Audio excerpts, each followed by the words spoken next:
What the heck is this? The room is covered in dust.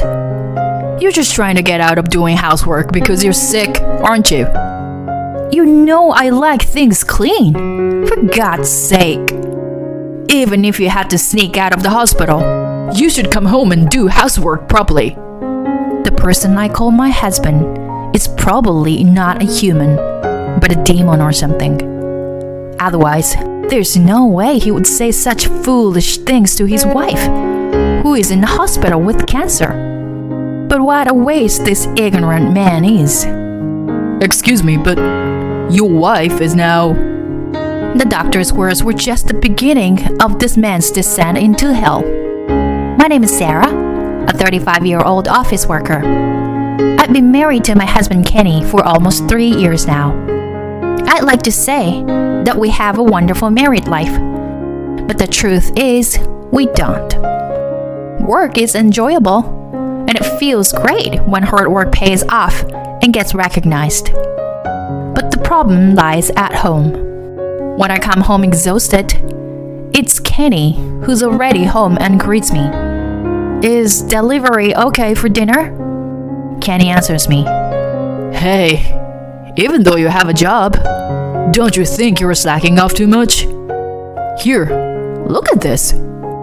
He shows me a photo of a dinner table with fancy dishes. By the way, he's shown it to me dozens of times.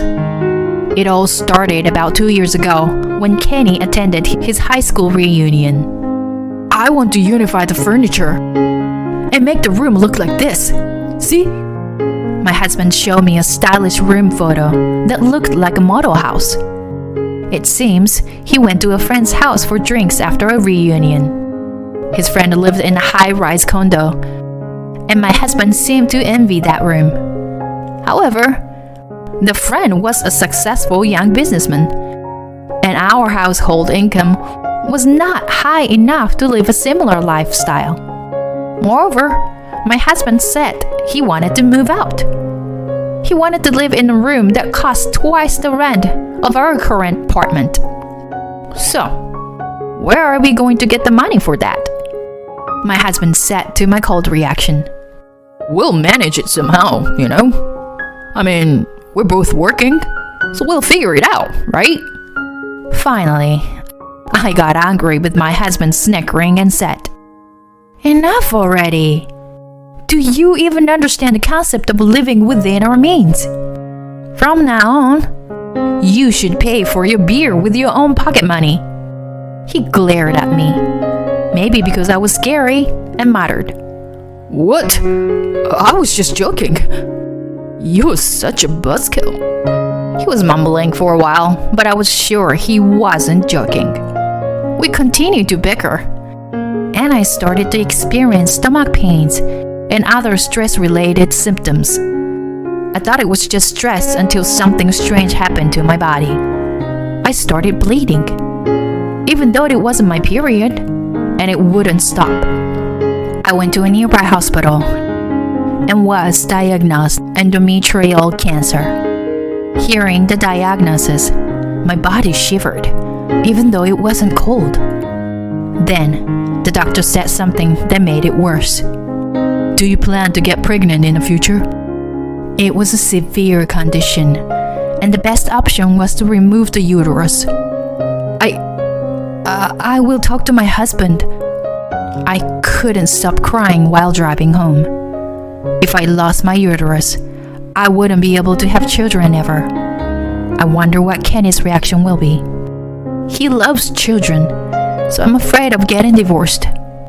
When my husband returned home, I talked to him about the test results, treatment, and his thoughts. We took the time to have a conversation for the first time in a while. My husband was very shocked, but we made a decision.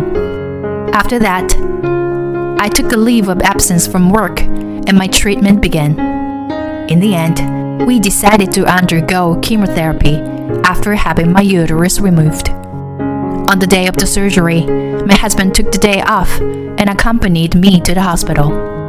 I felt uneasy about my husband's oddly cheerful mood.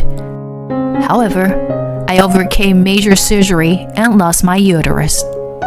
During my hospital stay, colleagues and friends came to visit me. I felt sad that a friend with a child came to visit me. My in-laws who lived nearby also came to visit me. "You did well, Sarah." After those words of encouragement, my mother-in-law said, "I know it's tough, but please take care of the household finances and chores a little more carefully." My father-in-law immediately interrupted her. "Hey, stop it. Not now. Sarah, never mind, okay?" I had no idea what their conversation meant at that time. As for my husband Kenny, he always seemed to be in a good mood whenever he visited me in the hospital. "Sarah, you might be surprised when you get discharged." "Well, look forward to it." I thought I would be happier about anyone who came to visit me, rather than a surprise. After a while, I was scheduled to be discharged temporarily and was excited to return home. I would be admitted to the hospital again soon for chemotherapy. When my husband picked me up from the hospital, he said, "Don't be surprised when you see inside the house." I had a feeling of unease. What is this? As soon as I entered the house, I was shocked. The inside of the house had changed drastically from before I was hospitalized. The previously fresh and white themed rooms had turned into a sleek black themed one. The sofa and table that I liked, as well as the rug that was on the floor, were all gone. Everything had been replaced with furniture that my husband liked. What surprised me even more was that all the appliances, including the washing machine and refrigerator, had been replaced with new black ones. I was frozen in shock at the sight. How's that? Pretty amazing, right? I did it all by myself. At my husband's smug remark, I felt like collapsing. I hurried to the bedroom. Once inside, it was clear that it was also completely different from before. My wardrobe. Oh no. Where's my wardrobe? At my words, my husband's face grew anxious. "Oh, that. Sorry. I guess I got carried away and threw it away." My patience finally ran out with my husband's nonchalant chuckling. "What? You threw it away? Don't joke around. Do you remember how important that wardrobe was to me? I told you that, didn't I? Bring it back here now. Give it back." With every shout, my wound throbbed with pain. My husband stayed silent for a moment before speaking. "I said I already threw it away, so there's nothing I can do. You're so annoying." He then stormed out of the room. I collapsed into a sitting position in the now unrecognizable room. I didn't want to cry, but tears flowed down on my face anyway. The truth was that the wardrobe was a precious gift from my mother when I got a job and left home. My parents had divorced when I was in elementary school, and I had lived with my mother ever since. She had passed away in a traffic accident not long after I got married. That wardrobe was an irreplaceable moment of my late mother. Of course, I had told my husband about it many times. Life had been a living hell until my next hospitalization. I had been looking forward to coming home so much, but my husband had been in a bad mood and barely spoke to me since then.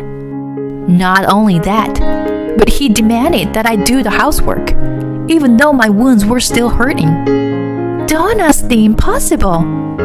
I'm in a recovery period, and I need to rest. You should take care of yourself. After that day, my husband began to harass me. He only cared about himself. He would intentionally wash only his own clothes and avoid washing mine. When he brought food, he would eat it in front of me as if flaunting it.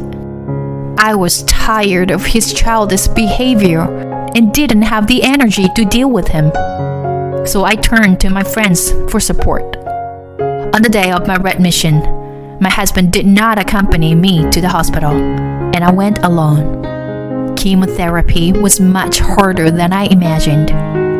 I was shocked to see my hair falling out day by day, in addition to nausea. As for my husband, he went on a long business trip shortly after my admission. I thought he would contact me out of concern, but he didn't contact me at all during my hospitalization. One day, my phone rang continuously, and I hesitated to answer because I no longer had the energy to talk to my husband. Then, my husband called the hospital out of impatience. I switched to speaker call. "What the heck is this? The room is covered in dust. You're just trying to get out of doing housework because you're sick, aren't you? You know I like things clean, for God's sake. Even if you have to sneak out of the hospital, you should come home and do housework properly." The nurse who brought the phone looked tense. Then, the unexpected person who responded to my husband's foolish words was, "Excuse me, but your wife just left the hospital a moment ago and is currently busy with procedures. Can you please not disturb her with nonsense talk?" "What? Who do you think you are to speak like that? You can clean the house yourself. In all my years as a doctor, I've never met such an ignorant person like you. I'm disgusted." The doctor hung up the phone, leaving my husband flustered. Later, the doctor explained to me that he had a doctor and had become emotional, and he apologized for his rudeness. I told him not to worry, and that I planned to divorce my husband anyway. After being discharged, I went to a certain place, and my husband came into the room, looking upset. "Mom, Dad, what are you doing here?" My husband stood there, silently, without offering any words of comfort upon seeing me. My mother-in-law coldly said to him, "We went to pick her up because today was the day of her discharge. Sit down over there, Kenny." My husband's eyes flickered, as if he had something to hide, and he was visibly shaking. "You have something to apologize to Sarah and us, don't you?" My mother-in-law asked my husband, who remained silent. "You asked us for financial assistance, claiming that Sarah spends money recklessly. Was it all lies, wasn't it? Explain." My furious father-in-law's voice echoed through the room.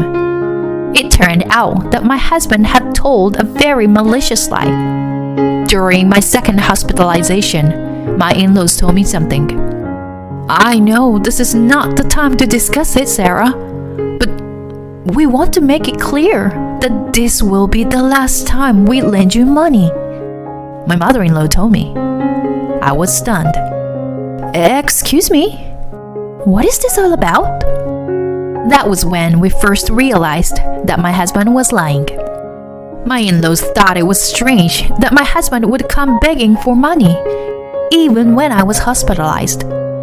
Then he begged them for help with my hospital expenses, claiming that they were too expensive. I immediately knew where my husband's money was going. "If you come to our house, you'll find out right away what Kenny is spending the money on," I told my in-laws, giving them the key to our house. They returned to the hospital, surprised by what they had seen. "I have no intention of continuing to live with your son as a married couple. I'm divorcing him. What I can't forgive the most is that he got rid of the wardrobe my mother gave to me." "What do you mean? The wardrobe? You're saying that Kenny threw away your mother's wardrobe?" "No, I will never forgive him for what he's done to you," I told my mother-in-law, who grasped my hands in tears. "I can't and I won't spend my life with you anymore.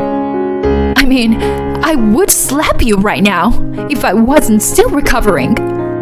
My voice trembled with anger, and my husband retorted, No, divorce is too extreme. You must be happy that your room looks stylish, right? You should be grateful. The house was pitch black and my heart was sinking.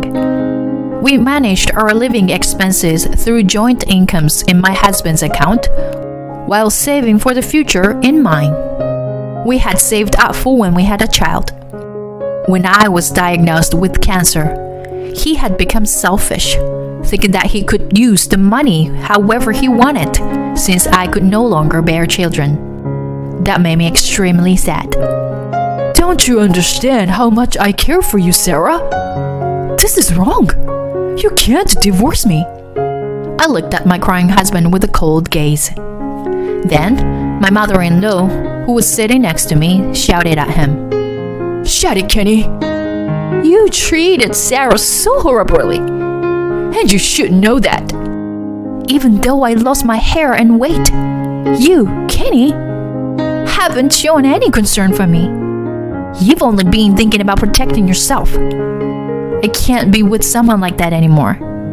My husband remained silent, hanging his head. After a while, we divorced. Thanks to the effort to my ex-in-laws, the division of property were in my favor. My ex-husband reluctantly repaid the money he had borrowed from his parents, a sum of $30,000. Although we had just finished remodeling our house, my ex-husband couldn't afford to live there alone on his salary and decided to move out. He now lives in a shabby apartment that he had to borrow money to pay for. I have a friend who works at the same company as my ex-husband. I heard that he is now labeled as a dangerous person who harasses his wife, who is battling cancer. He brought it upon himself. He can regret it for the rest of his life. As for me, I am enjoying living alone for the first time in years, while undergoing regular checkups. Once my physical strength stabilized a bit more, I plan to return to work. My boss has assured me that it's okay to do it at my own pace, which I'm grateful for. I'm just so glad my mother's wardrobe has been returned to me. I found it at an antique shop when I brought in some of my unwanted item after moving. It was what my mother gave me, and it may not have been an expensive piece of furniture, but it was the only memento that I cherished. On the back corner of the wardrobe was my late mother's writing, Sarah, always be happy. I've tried my best to remember my mother's words and worked hard. Of course, that won't change in the future.